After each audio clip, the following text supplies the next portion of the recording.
It's Saturday morning and welcome to your program Junior Legends. I'm Tino. Remember, this is where the stars are born and made.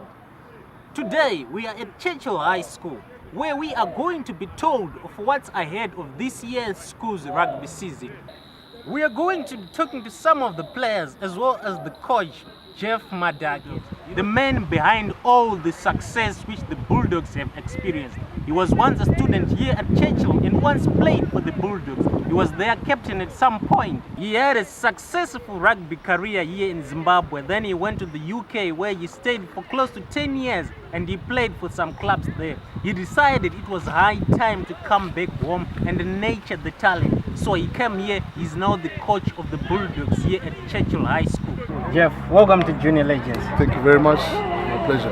Well, to start with, can you at least tell us what's in store for the 2014 schools rugby season and when is the season kicking off? Okay, I'm not too sure exactly when the season kicks off because I don't have fixtures yet. But what I can tell you is that we're actually preparing for the 7-a-side, which kicks off on the 12th of March at Harare Sports Club. And I believe there'll be maybe about 10 schools involved. And I believe there's a development side coming from South Africa and Hong Kong. And I believe Kenya and the Zambians will be here too. So for this season, do you have any big names in the team, like new players which we did not see last year? Yeah, I definitely have some new players, but I wouldn't call them big. I'm hoping that they'll learn quite a bit before the season kicks off so they can have a good season. But yeah, I still have some of my boys that played last year. I probably have at least about 10 guys from last year who are still here at school. I heard you say you were preparing for the Sevens tournament. Some people out there might not understand the difference between the ordinary rugby and the Sevens rugby. Can you at least explain a bit on that? 7-a-side is played by 7 rugby players on each side of the team. But then you've got the 15-a-side, which is played by 15 players on each team. That's the difference. But really the rules are almost the same. It's rugby. It's just that the 7-a-side is played by 7 players on each side, and then you've got 15-a-side, which is played by 15 players on each side. Okay. When you are out there during the tournaments, you have managed to stand up against private schools which are more equipped than you are. Can you at least divulge on what's the secret behind that? I can't really do that. Otherwise, then they'll know my secrets, and it'll be very difficult to go up against them and win big games, you know. But the thing is, all I can say is the boys work hard, and I always tell them that look, if they want to win big games, they've got to work hard. Honesty and hard work is what makes you win big games. It's just honesty and hard work, really. To be quite honest, yeah. Okay. Last year we heard that you had a couple of boys who were going to play for some big teams down south. Did that materialize? Well, they're not playing for big teams as such, but they're going to the Sharks Academy. Okay. They were scouted by the Sharks. The Sharks came down to Zimbabwe, and definitely we got 2 boys. Already we have at least about another 3 boys out there who are at Sharks Academy at this present moment. Yeah. Okay. Yeah. I understand you are also the coach of the under-20s, is it right? That's correct, but I coach the forwards. I'm not the head coach, but I'm the assistant coach to the Zimbabwe under-20. But I'm the head coach, I head the forwards, yes. Okay, so probably for some kid out there, what does it take for one to play for the under-20s or for that team? Well, like I said, it's just dedication and hard work. And obviously they've got to have skills, and they have to have the ability to play rugby. On the issue of the players who were scouted in South Africa, how does it feel as a coach to produce players here at Churchill who are scouted and who are going to play for some teams out there? It feels great. It's a great feeling, to be quite honest. I can't even really describe it, but for me it's like $1 million. It's like, to be quite honest, yeah, I'm thrilled. Yeah, I'm happy. Considering what happened last season, what are we expecting this season as compared to last season? Are we expecting anything big? Are you targeting any tournaments which you think you will grab the trophies? What's in for this season? Yeah, well, we're hoping. I mean, every coach wants to win some silverware. And yeah, I would love to, go out there this coming season and have an unbeaten season, Yeah, it'll be really nice. Yeah, and we're also preparing to go on tour. I think we leave on the 26th of March. We're going to Durban to Fairhide, which we also went last year. We played 3 games and won 1 and lost 2. Yeah, but I'm looking forward to that as well. But definitely this coming season, we would love to bring in silverware to Churchill. It'll be nice. Yeah. Okay, and to youngsters out there who would want to maybe take rugby as a career, what can you say? What words of encouragement can you say to them? Well, basically, they just have to be, dedicated, like I said earlier, and focus on education. Because without education, you can't really play rugby. You got to be smart. You got to be sharp in school as well for you to understand what really goes on. Because when people watch rugby, they think, they're just maybe 30 guys on the pitch, smashing into each other. Nah, there's a lot of structure involved in this game. So they've got to attend school as well. So that's my message to the kids out there. School, school, school. Hi, we are swimmers from Eaglesville, and you're watching Junior Legends.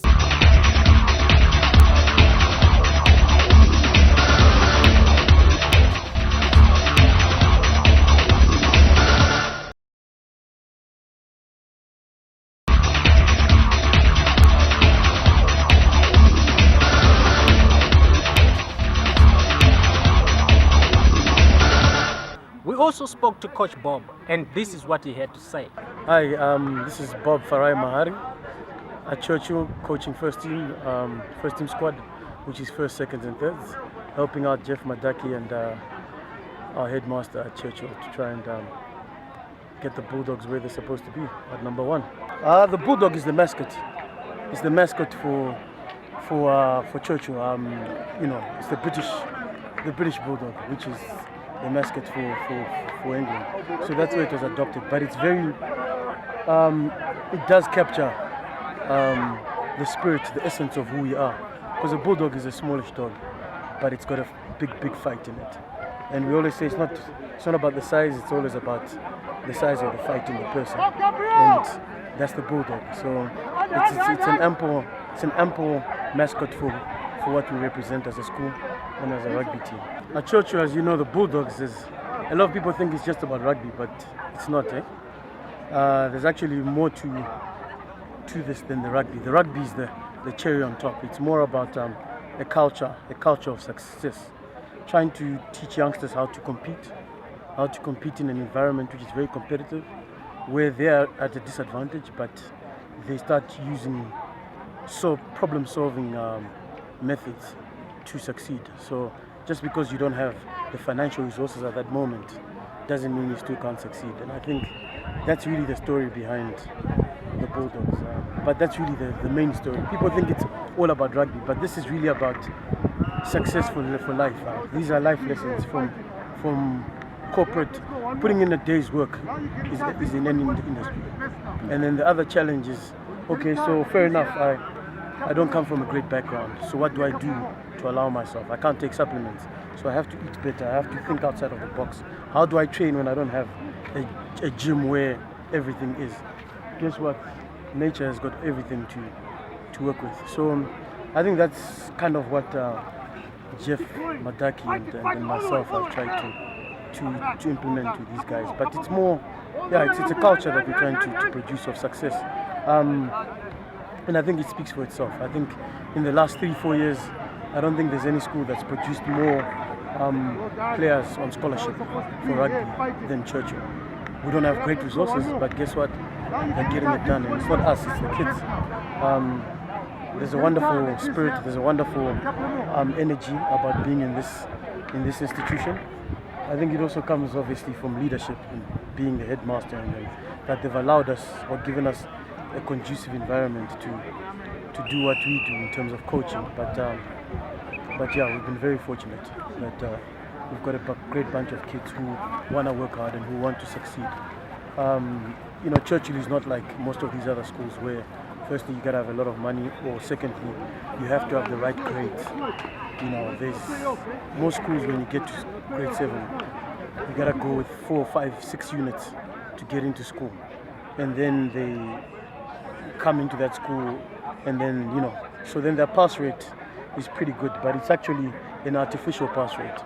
The Churchill pass rate, especially the rugby pass rate, I think is actually a real pass rate, in the sense that we've taken kids who have challenges, who sometimes are not academically inclined, but they've had to work hard, both in academics and on the sports field, and they've succeeded. So Shane Makombe is at University of Natal. Yeah, I mean, he failed his O-levels the first time, he repeated. He succeeded with 5 subjects, then he wrote his A-levels. He got 4 points, but through his rugby and the combination of hard work, he's now at university and he's got an opportunity to get a degree. Matthew Mandioma, Simba Mandioma, same thing. Linians Tambuera, vice captain of the Sables, same thing. These are guys who came in with, with average academic results, but they've worked hard and they've done better. Our expectation is always to work hard to win. There's a difference between working hard to just win or playing with the spirit to win. I think we're trying to instill the principles of winning. Winning, if it happens, great. If it doesn't happen, it's also good. It's okay. We still learn from it. I think we've got enough talent to know that we're always going to have an opportunity to win. But the idea is to have a winning effort in the sense that do we train as though we're winners? Do we think as though we're winners? Do we prepare mentally, physically, emotionally to win? And I think we're preparing in that way. After that, who knows? But I think we've really succeeded. I think by the time we get to a tournament, we can tell you whether we've succeeded or not. If we've prepared accordingly. So, do we think we will do well? Yeah, of course, we'll do well. Okay. Do you have any word for those youngsters that are disadvantaged, like the one that are here at Churchill, but they don't have the opportunity to come here in Churchill? Yes, hard work pays. Hard work is just not about getting up and doing 1,000 push-ups and doing 1,000 sit-ups.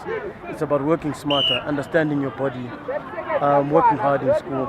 Like what everybody always says. I'm sure you guys have done 1,000 interviews and you've heard what people say. They say the same thing. But the truth is, it does work. There's a book called The Outliers, which talks about 10,000 hours. And in that book, it talks about if you want to understand your craft, you have to put in 10,000 hours. There's a reason the Beatles were the Beatles. There's a reason why Bill Gates is Bill Gates. In an era where Bill Gates was born, in an era when computers were very hard to come by and people were working for an hour a day on a computer, he had access to computers for an extra 7 hours.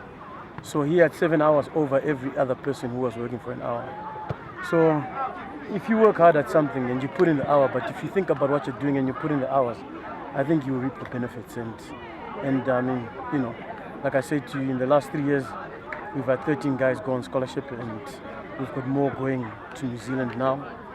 But that's because they've worked hard. And for those other kids who are out there, don't look at your environment as an obstacle. Use your environment to actually toughen you up and strengthen you up to face the other challenges that you face. You're always going to face challenges, whether you're born with money or without money.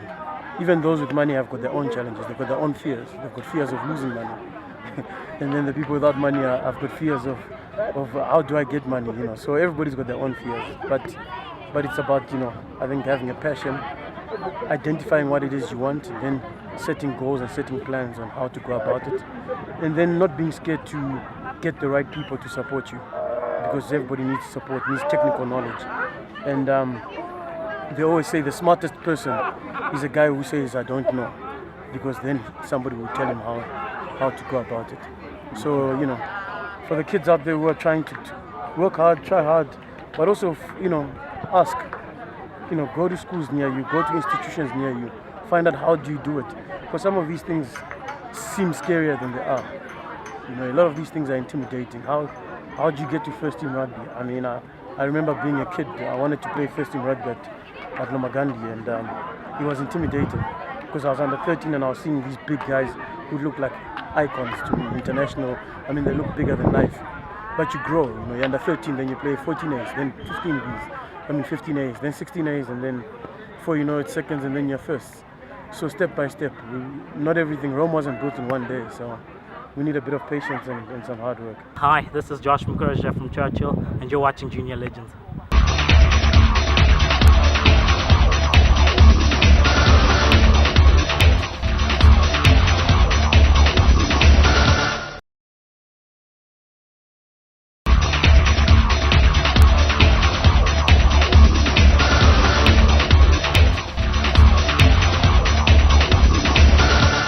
welcome to the third segment of Junior Legends. In this segment, we are talking to some of the players who have been with the team for a while.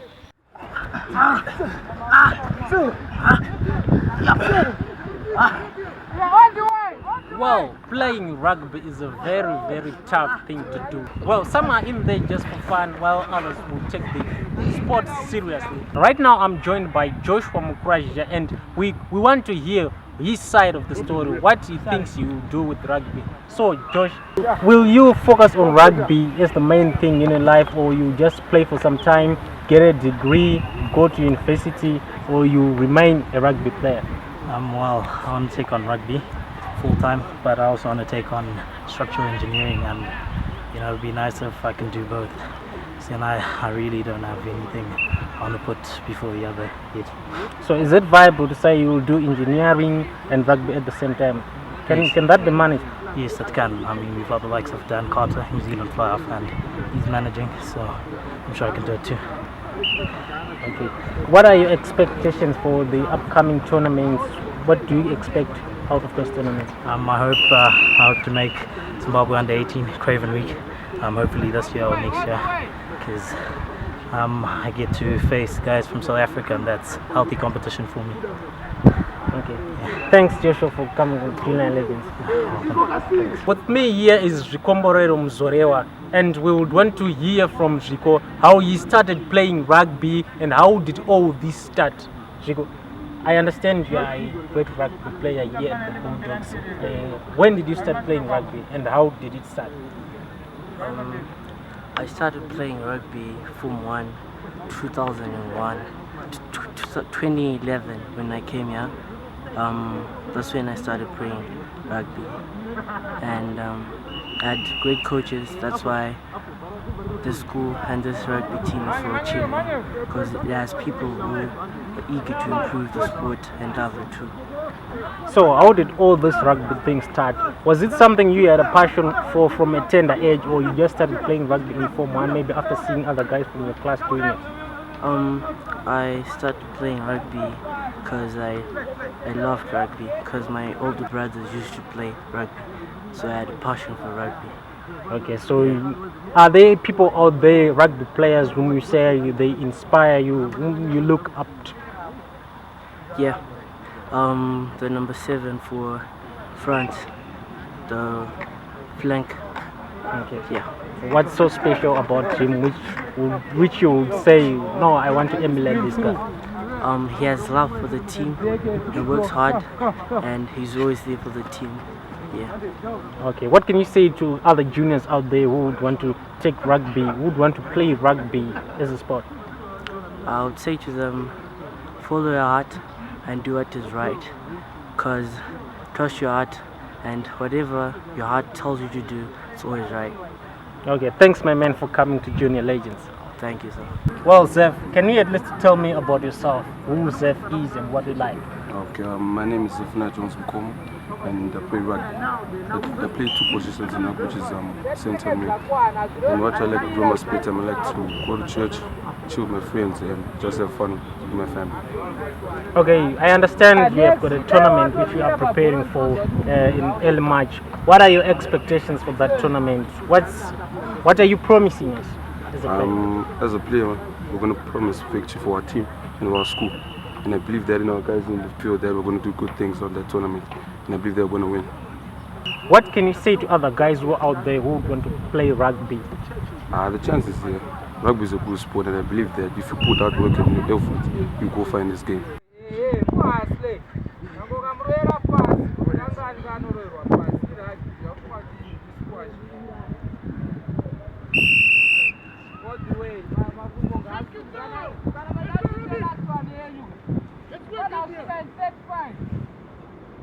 Let's go, Gabu! Let's go, Gabu! Gabu! Gabu!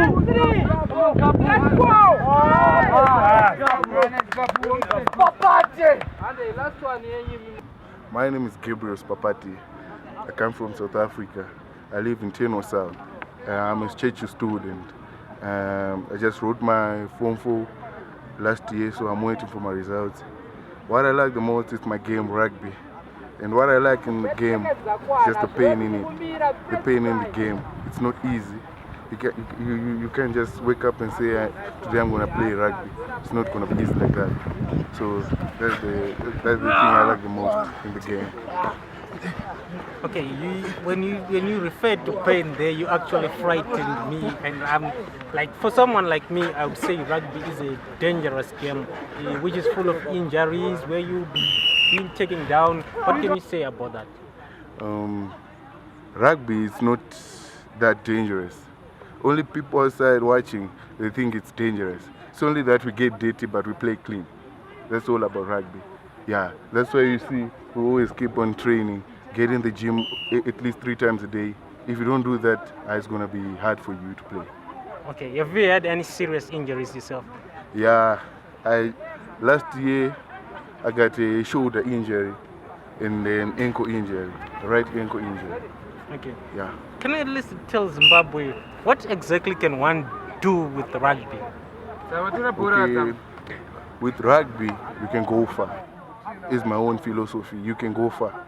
Yeah, if you can only put your mind, everything in the rugby game, you can go far.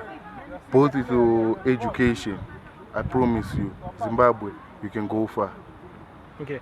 What's the feeling like when you're out there on the pitch playing rugby? How do you feel? As for me, I feel great because I dominate the best and I'm the best. As you're the big so. Man. Yeah, and my heart is so big too. So I feel great playing the game. Watching Zimbabwe cheer me up, yeah, I feel good.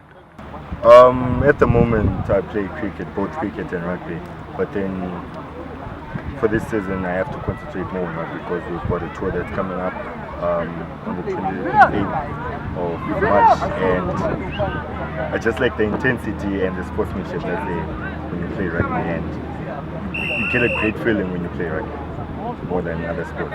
Okay. So, do you think you can take rugby over your academic endeavors, like going out there and saying I'm taking rugby as my main career? What do you think of that? Yeah, obviously, I do think I can take rugby over academics, but then at the same time, you'd want to concentrate on academics more, because if anything bad is to happen to your career, for example, you can have accidents, you can have injuries, and at the same time, you need a backup in life. So obviously, you have to take both academics and rugby. But then, yeah, coming back to your question, I can take rugby over academics as a career. Are your parents supporting you in this, and if so, how do they do that? First of all, you have to tell them, because now I'm upper 6 and they expect me to read fully, because there are some other parents that don't understand when you tell them that you need to play rugby and you have to have your academics first. But then obviously they support me in terms of buying me the kit for rugby financially, and even for my games they come and watch me each and every time that I play. Okay. Have you played for like any other teams besides the Bulldogs, like a club or something of that sort? Yeah, I've made it for some under 17 Craven. That was for national duty, and then at the moment I was playing for a club, but then I had to get back to the season that we have to start for school. Yeah, how different is it playing for the Bulldogs here at school and playing for a club out there or on the national team? How different is it? I would have to say that first of all, when you're playing for the Bulldogs, you've got that love and passion that's in your heart, the purple heart, and just the name that you're playing for Bulldogs. You would put in 100% of effort, and when you're playing for a club, some of us will be playing to get experience. Some will be playing for money actually, but then when you're playing for the Bulldogs, you put in 100% effort, and that love and self that you're just playing for the Bulldogs. You'll be representing the school, and within yourself, you would feel great that you're playing for the Bulldogs. Like the other past legends that have played in the same field that I'm playing with, I would like to do the same thing as well. Okay. Thanks, my man, for joining us on Junior Legends. It was a pleasure having you. Thank you, sir. That's all we had for you in this episode of Junior Legends. Remember, if you want to get in touch with us or for your feedback and comments, please don't hesitate to contact us on our numbers, which are rolling right now at the bottom of your screen. Until next week, same time, it's pleasant viewing on ZTV.